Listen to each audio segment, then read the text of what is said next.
L'air du Zocalo de Puebla s'emplit d'un silence étrange lorsque la limousine blanche s'arrêta devant la cathédrale. Fernando Herrera, l'hôtelier le plus puissant de la région, sentit son sourire se figer sur son visage tandis qu'il tenait par le bras Valeria, sa maîtresse de 23 ans.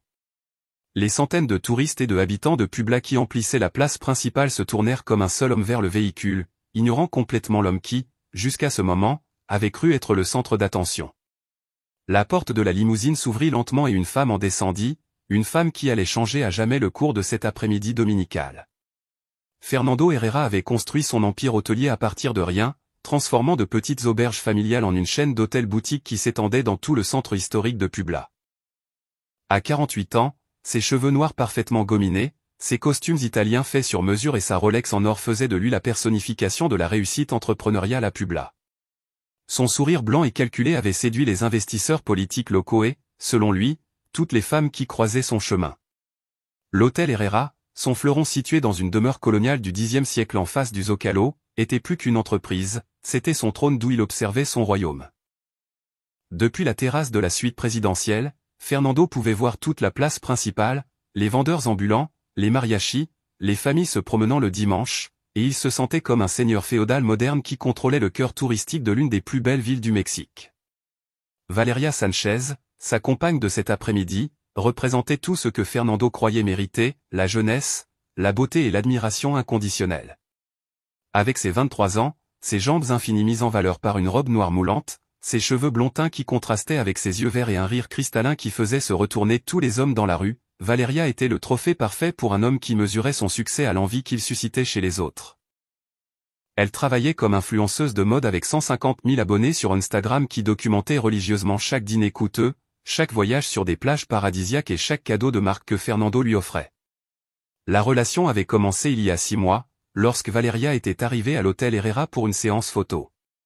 Fernando, marié depuis 25 ans à Isabelle Moral, avait vu dans la jeune blonde l'opportunité parfaite de démontrer que le pouvoir et l'argent pouvaient conquérir n'importe quoi. Pour lui, Valeria n'était pas seulement une maîtresse, c'était une déclaration publique de sa virilité, une façon de rappeler à tous à Puebla que Fernando Herrera était toujours un homme qui pouvait avoir ce qu'il voulait. Isabelle Moral de Herrera était l'opposé de Valeria à tous les égards importants. À 45 ans, elle conservait une élégance naturelle qui n'avait pas besoin de chirurgie plastique ou de vêtements de créateur pour briller. Fille d'une famille d'artisans talavra traditionnels de Puebla, Isabelle avait rencontré Fernando lorsqu'il n'était qu'un simple administrateur d'hôtel avec de grands rêves et peu d'arrogance. Ses yeux bruns conservaient la chaleur de quelqu'un qui avait grandi entre l'arôme du mole poblano et le son des ateliers de céramique, et ses mains, bien que soignées maintenant, rappelaient les jours passés à aider dans l'entreprise familiale. Pendant les 15 premières années de mariage, Isabelle avait été la compagne parfaite, intelligente, discrète, une hôtesse exceptionnelle qui avait aidé Fernando à construire les relations sociales nécessaires pour développer son entreprise. Mais les 10 dernières années avaient été une lente agonie d'humiliation silencieuse. Fernando ne la voyait plus comme son égale, mais comme un accessoire obsolète qui lui rappelait ses origines modestes. Il la traitait avec la courtoisie froide réservée aux employés anciens, utiles, mais plus excitants, nécessaires, mais non désirés. Le point de rupture était survenu il y a 6 mois, lorsque les photos de Fernando avec Valeria avaient commencé à circuler sur les réseaux sociaux de Puebla. Isabelle avait supporté en silence les regards de pitié de ses amis, les commentaires chuchotés au club de jardinage, les sourires faux des épouses d'autres entrepreneurs qui la voyaient maintenant comme une relique du passé.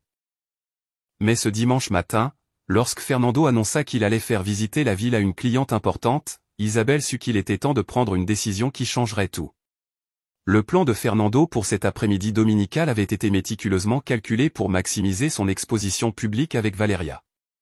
Il avait choisi le Zocalo de Puebla pendant les heures de forte affluence touristique, lorsque les familles de Puebla se mêlaient aux visiteurs nationaux et à un spectacle coloré de mariachis, de vendeurs de camotes et d'artisans.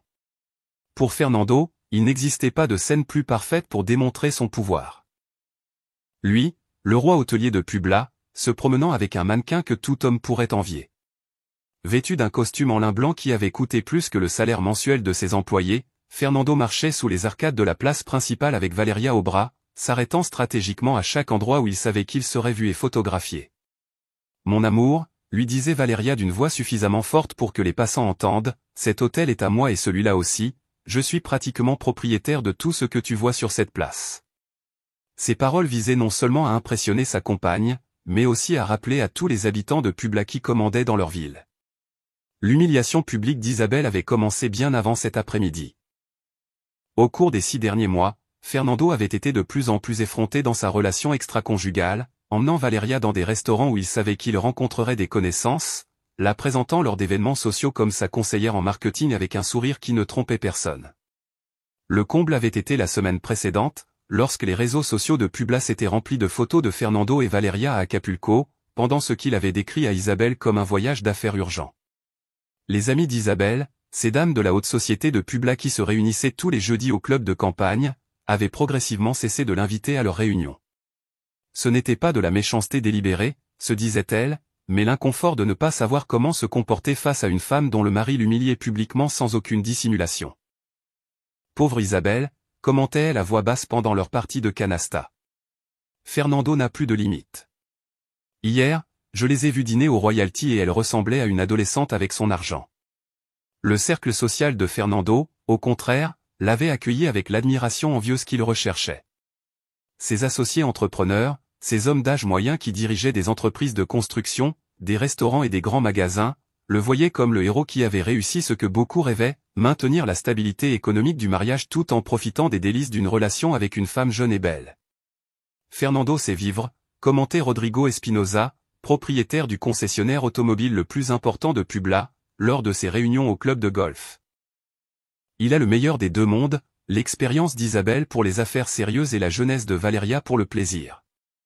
Ce dimanche après-midi, alors que Fernando s'exhibait dans le Zocalo comme un pan en rute, son téléphone avait sonné avec insistance avec des appels d'Isabelle qu'il rejetait avec un geste dédaigneux. « C'est Isabelle », expliquait-il à Valeria avec un agacement fin.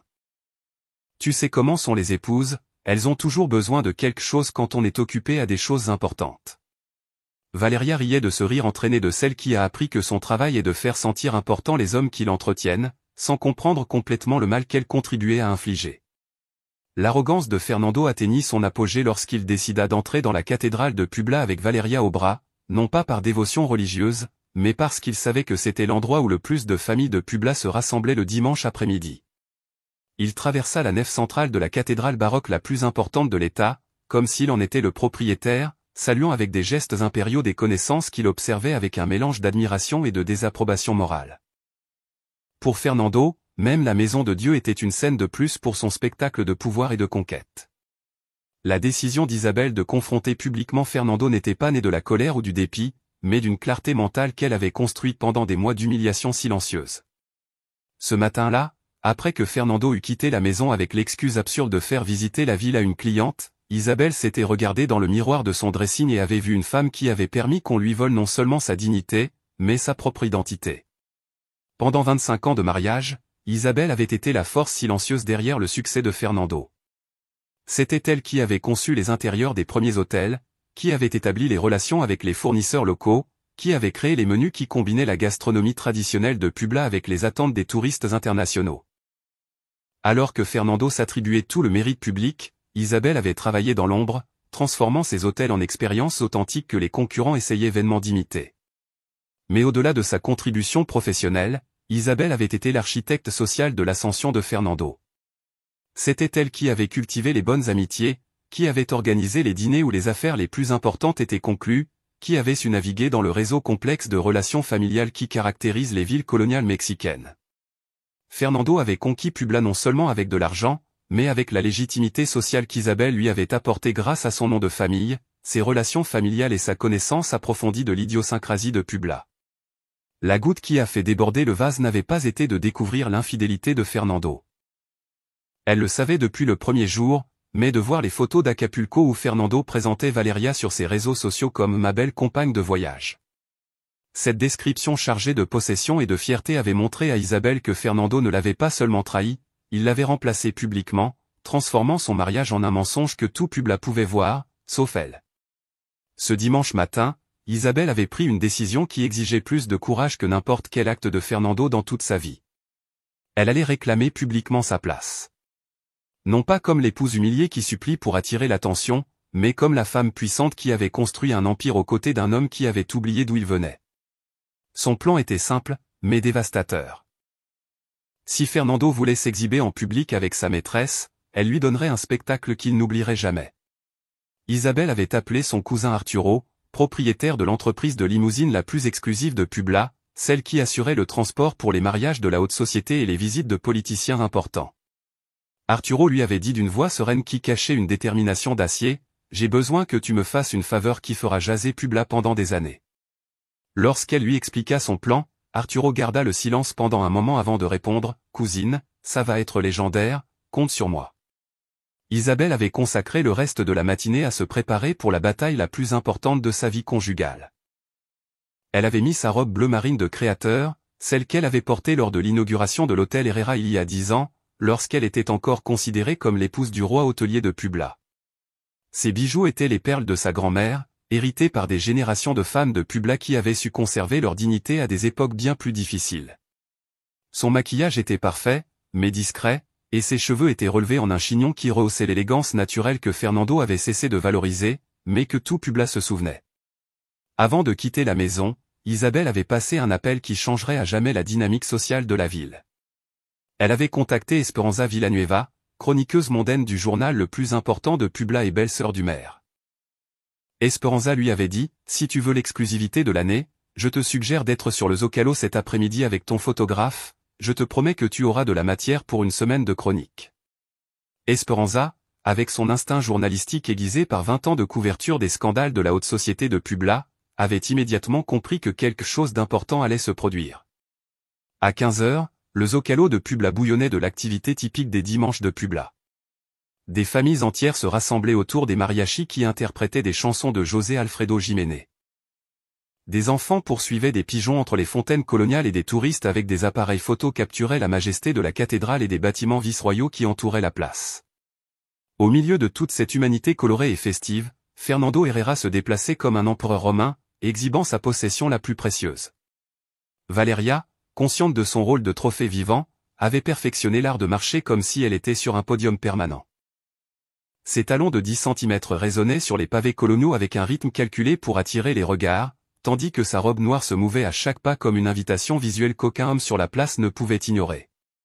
Pour elle, c'était un après-midi de travail de plus, posé pour les photos que Fernando publiait de manière obsessionnelle sur ses réseaux sociaux, sourire lorsqu'il la présentait comme sa conseillère spéciale et feindre de la fascination lorsqu'il montrait des propriétés immobilières en expliquant sa domination territoriale sur le centre historique.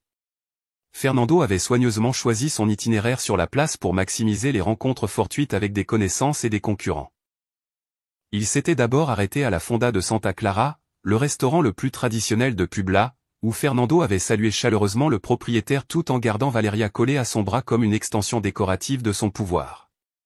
Don Fernando, avait dit le restaurateur avec cette courtoisie commerciale qui caractérise les entrepreneurs de Publa.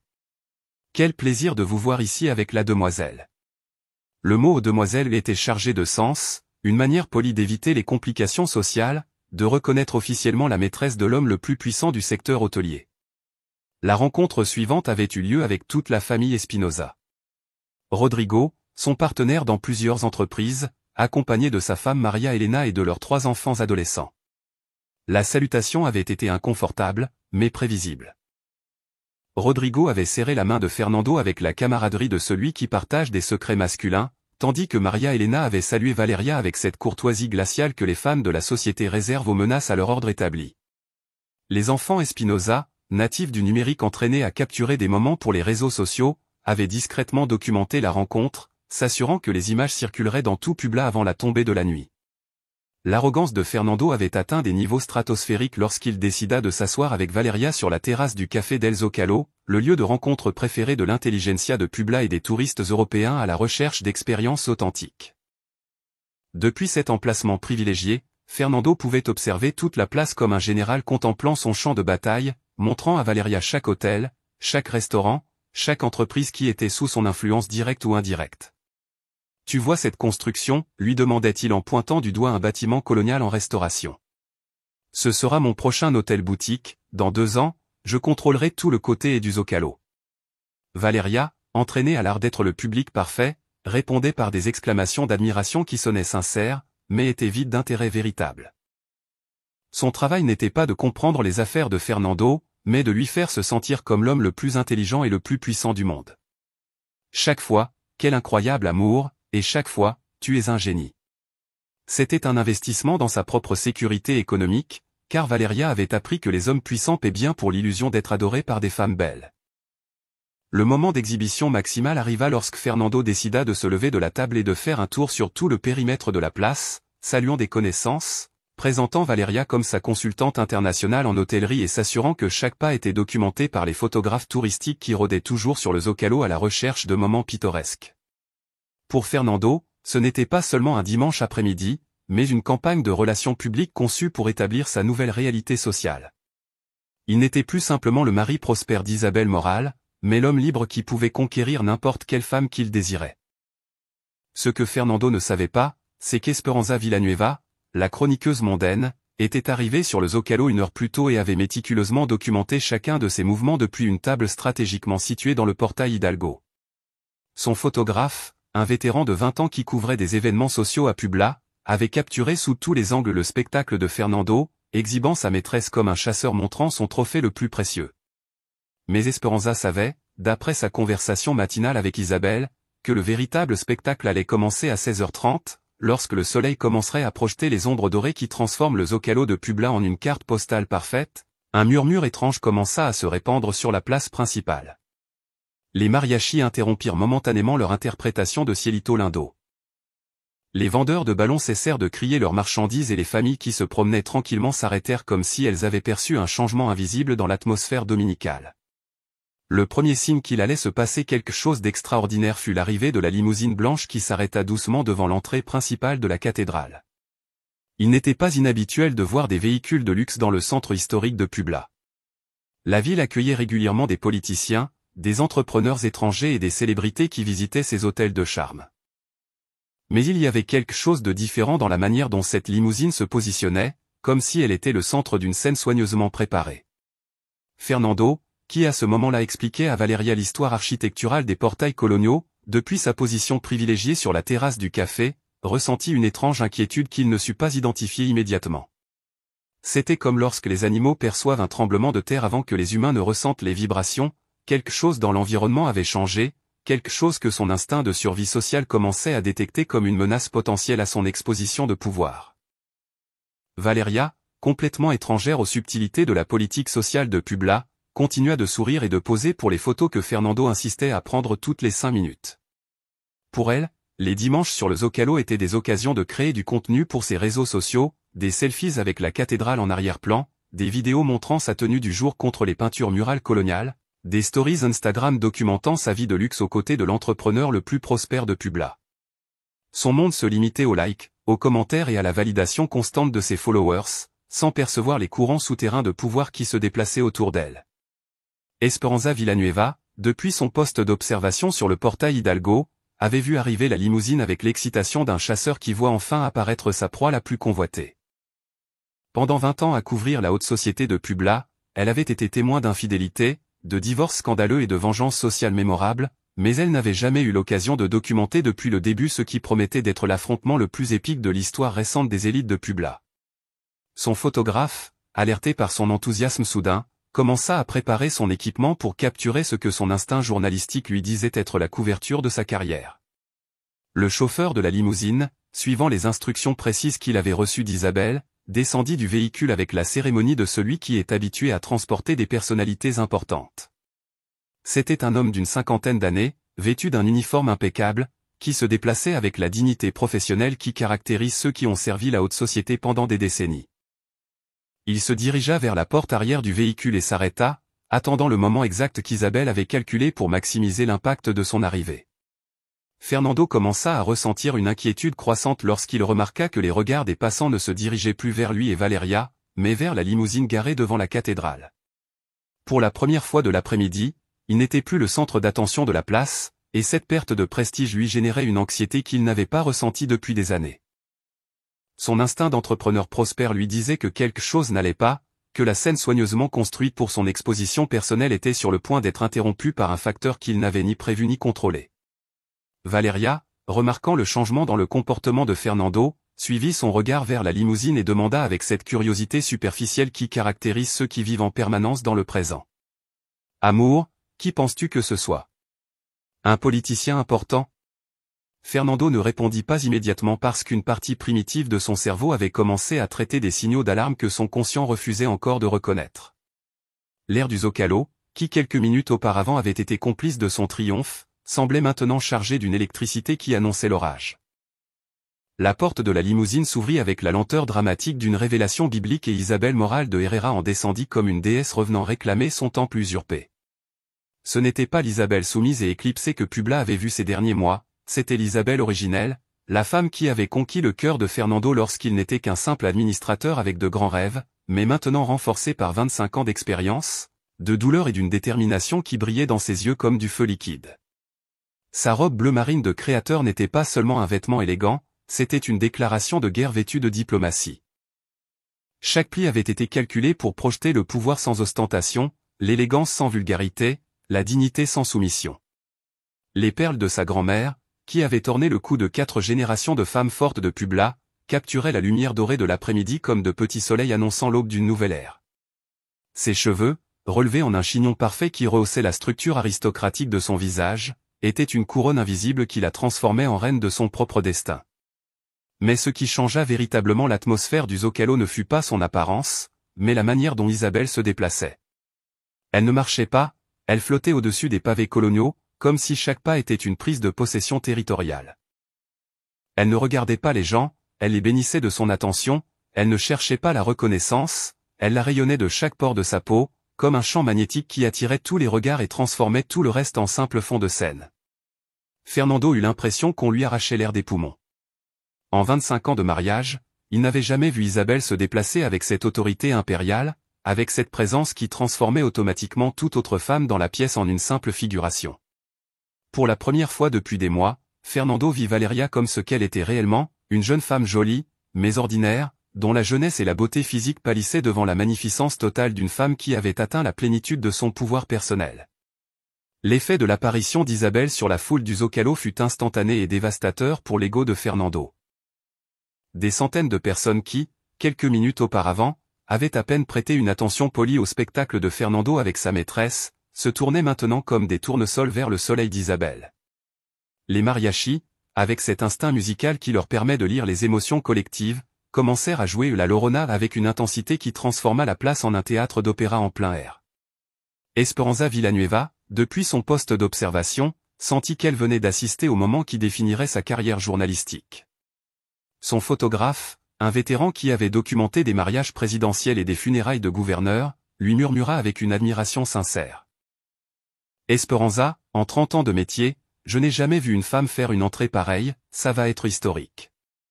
Les appareils photos commencèrent à crépiter comme des mitrailleuses silencieuses, capturant chaque angle d'une femme qui avait décidé de réclamer publiquement sa place dans le monde.